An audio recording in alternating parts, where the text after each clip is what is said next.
Alright, welcome back everybody. Today we have Kumbhakarna has requested to, refresh the build as far as, support tank, whatever.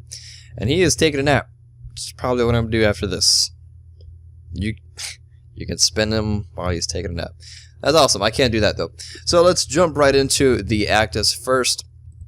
Actives, blink can be seen on Kumbhakarna. The way this works is you blink in to close the gap between you where you were and the enemy team in case if they're they're kind of scared or they're playing a safe kind of turtling back there. So it allows you to blink in, take them by surprise. You can use your 3, a big area of effect, mesmerize, or you can just blink in, use your ulti, whatever the case may be. It's great for closing those gaps, and in case they're really scared of you, and every time you go forth they go backwards. Next, Shell of Absorption has been, picked up more in the past few months, more so in the Smite Pro League.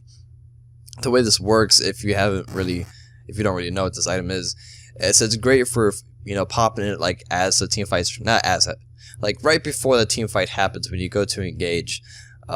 Because the way the team fights works is, you clash together, the enemy team uses all their abilities on you guys for the quick burst damage. They just want to get rid of you as soon as possible. Well, you pop this right before the team fight, like as you're going in. It's going to help all your teammates survive that quick burst damage.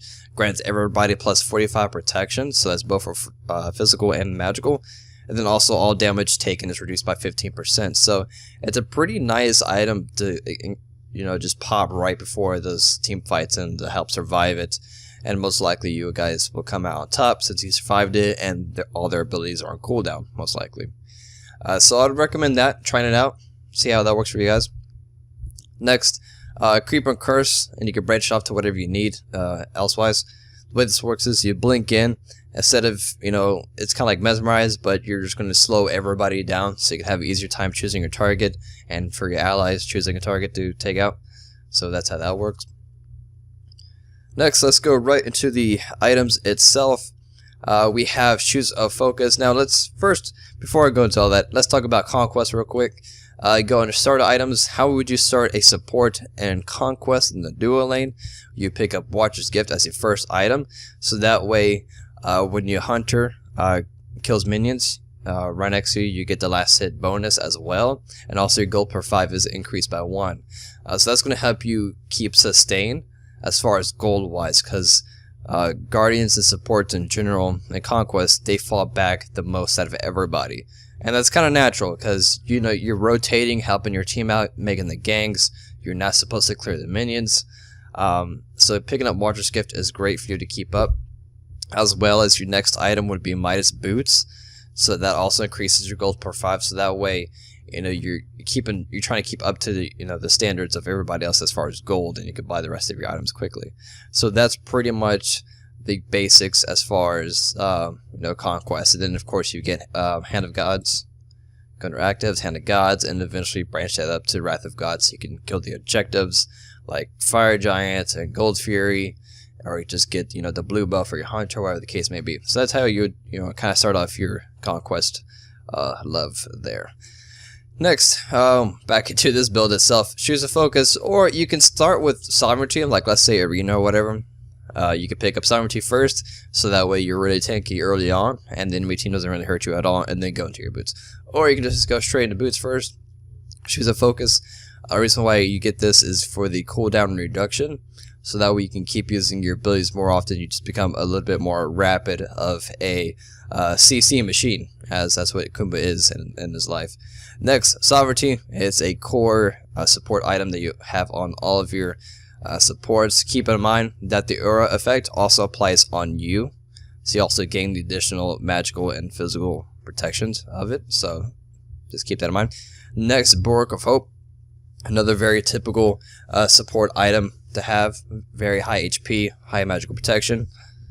Next, Magi's Blessing. Magi's Blessing is really nice on supports, so that way you're not getting shut down as far as trying to initiate.